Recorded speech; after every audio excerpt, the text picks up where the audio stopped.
Ya. Iya, sudah. Baik, terima kasih Ibu dan Bapak sekalian, teman-teman semuanya. Kita lanjut ke gaya penulisan artikel ilmiah ya setelah tadi. Iya, gaya penulisan naskah artikel ilmiah. Iya, betul. Sudah. Ya, tadi ada karakteristik dari artikel jurnal ilmiah, kita sudah belajar ya.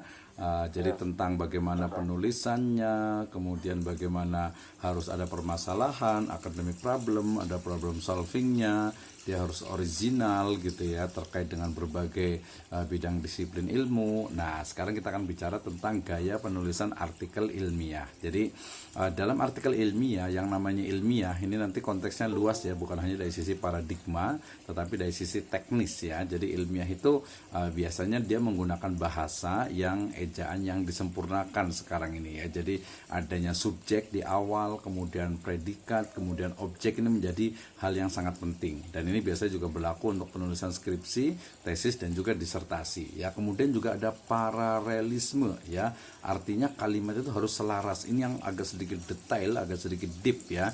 Jadi ketika sebuah tulisan dari paragraf pertama ke paragraf berikutnya, dia mesti padu ya, dia harus bersambung, sehingga kalau kita menguji skripsi, tesis ataupun disertasi, kita membaca satu paragraf itu akan kita lihat apakah tulisan itu dia loncat-loncat atau tidak gitu ya. Artinya harus padu ya. Kemudian juga dalam penulisan itu juga hindari ambiguitas karena membingungkan pembaca. Artinya tidak menggunakan bahasa kiasan gitu ya, tidak juga menggunakan bahasa hyperbola gitu ya. Kalaupun ada kiasan biasanya dijelaskan di awal ya. Jadi jangan juga menggunakan kalimat yang terlalu kompleks dalam makna itu yang mungkin tidak ada penjelasannya. Makanya kalau nanti kadang ada body note ataupun footnote ya, footnote terutama nanti untuk menjelaskan kalau stylenya masih menggunakan footnote ya.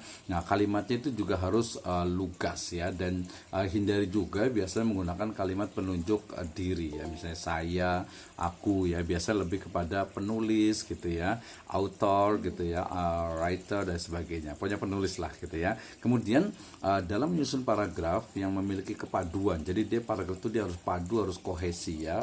Karena apa? Seluruh kalimat dalam alinea dia membicarakan satu pola pikiran atau suatu masalah. Ini biasanya harus latihan, harus waktu yang menjawabnya, harus ada experiences gitu ya. Ejaan juga harus diperhatikan dengan sungguh-sungguh tadi kan ya. Jadi jangan menggunakan kata sambung di awal, jangan menggunakan misalnya kadang kata kerja juga gitu ya, atau mungkin kalau bahasa itu harfu jar misalnya gitu ya. Nah, itu sebaiknya dihindari karena menggunakan subjek, predikat, dan objek atau keterangan nanti. Jadi dalam bahasa Indonesia itu qala Rasulullah SAW, bukan berkata Rasulullah, tapi Rasulullah SAW berkata ya, atau bersabda. Qala Rasulullah atau qala Abu Hurairah an Abi Hurairah, dari Abu Hurairah atau qala Abu Hurairah. Jadi itu terjemahan lah dalam bahasa Indonesia yang baik dan benar. Oke, itu adalah gaya dari penulisan artikel. Nah, ini yang paling penting ya, dan saya akan detailkan, saya jelaskan secara perlahan lahan tentu saja ya.